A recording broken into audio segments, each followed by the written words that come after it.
tudo bem? Na aula de hoje, nós vamos iniciar o estudo sobre a organização dos seres vivos. A biologia é a área da ciência que se preocupa em estudar os seres vivos. Como nós fizemos algumas aulas atrás, vamos analisar a palavra biologia para entendermos o seu significado. Nós vimos que bio significa vida. Logia vem de logos, que significa estudo. Então, biologia significa o estudo dos seres vivos. Ela se preocupa em estudar algumas questões relacionadas aos seres vivos, como, por exemplo, a quantidade de células que eles possuem, se eles têm ou não sistemas complexos na sua estrutura, qual é a forma de reprodução e muitos outros assuntos relacionados aos seres vivos. Mas para facilitar o estudo dos seres vivos, os pesquisadores, os biólogos, fizeram uma organização, organizaram todos os seres vivos em níveis. Então, nós vemos aqui uma organização de forma crescente, do nível mais simples, do menor, em direção ao maior. Então, podemos ver aqui, por exemplo, o átomo. Nós sabemos que o conjunto de átomos forma as moléculas. O conjunto de moléculas, por sua vez, formam células. As células formam tecidos. O conjunto de tecidos formam órgãos. O conjunto de órgãos, por sua vez, formam os sistemas. Os sistemas formam o organismo. O conjunto de organismos da mesma espécie formam as populações. As populações formam comunidades. O conjunto das comunidades forma o ecossistema e o conjunto de todos os ecossistemas do nosso planeta formam a biosfera. Nós iremos ver cada um deles detalhadamente, a sua definição agora.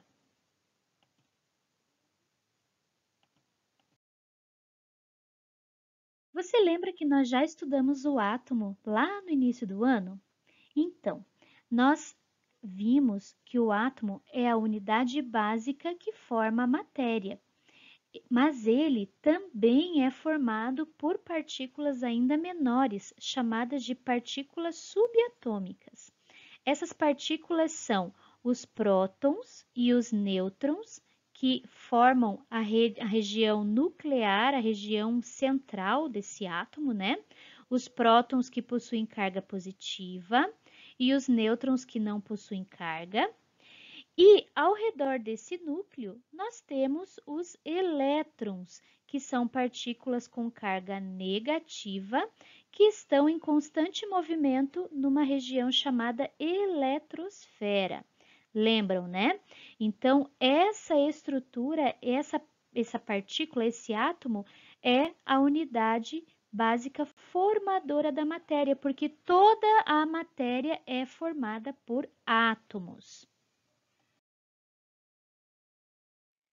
E quando dois ou mais átomos se unem, eles vão formar uma molécula, né? Essa molécula pode ser simples, pode ser composta.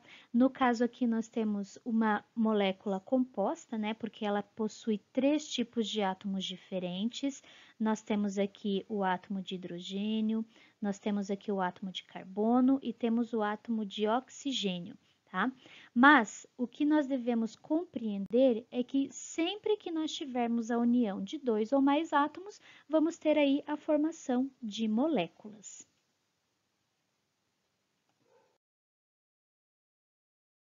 As moléculas, por sua vez, também vão se unir para formar estruturas ainda mais complexas, as organelas. E o conjunto das organelas vai formar a célula, que nós já vimos que é a unidade básica dos seres vivos, porque todos os seres vivos também são formados por células. As células são como se fossem os tijolinhos que constituem, que compõem um organismo vivo, tá? E elas também são formadas por unidades menores, que são aí as organelas formadas pelas moléculas. E quando nós temos células que possuem atividades específicas, ou seja, que possuem a mesma função, unidas, nós temos a formação de um tecido. Até aqui, até tecido, nós estamos falando de um mundo microscópico. O que é isso? Nós não conseguimos enxergar com detalhes essas estruturas, a não ser que nós utilizemos um equipamento chamado microscópio. Né? Nós não conseguimos enxergar, estudar com facilidade essas estruturas a olho nu. Então, nós necessitamos de utilizar um microscópio para poder fazer os nossos estudos.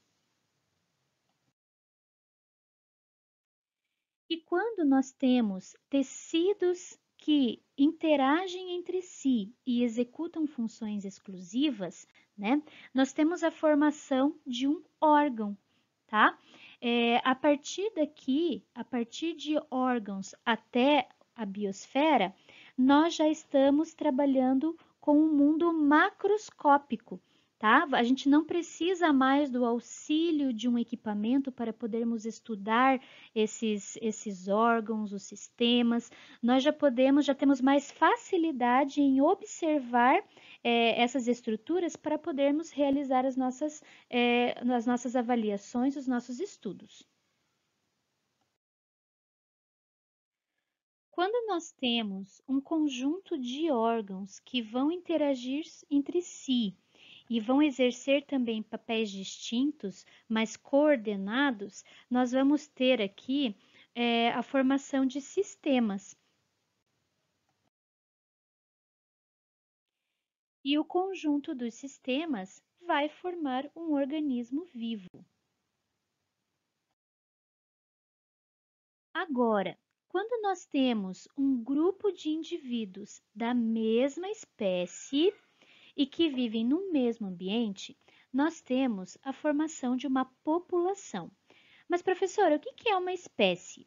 Espécie é quando você tem indivíduos semelhantes e que conseguem se reproduzir. Eles se reproduzem e originam novos organismos, novos indivíduos que também têm essa capacidade de reprodução. E quando nós temos um conjunto de populações de espécies diferentes que vivem juntas em um mesmo local, nós temos a formação de uma comunidade. Quando essas comunidades interagem entre si e também interagem com os componentes abióticos, ou seja, os elementos não vivos da região, nós temos aí a formação de um ecossistema. E o conjunto de ecossistemas terrestres, né, que formam o nosso planeta, forma a nossa biosfera. Só que a biosfera, ela também pode ter um outro conceito, que é todas as partes do nosso planeta onde nós encontramos vida. Então, cada lugarzinho onde nós encontramos vida no nosso planeta é chamado também de biosfera.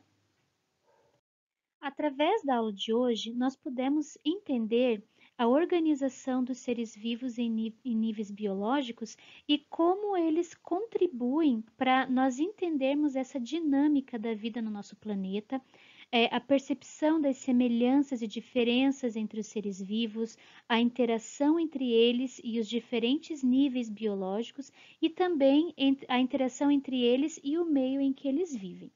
A partir da próxima aula, nós estaremos estudando os tecidos, os principais tipos de tecidos que compõem um organismo vivo. Eu te espero na próxima aula. Até lá!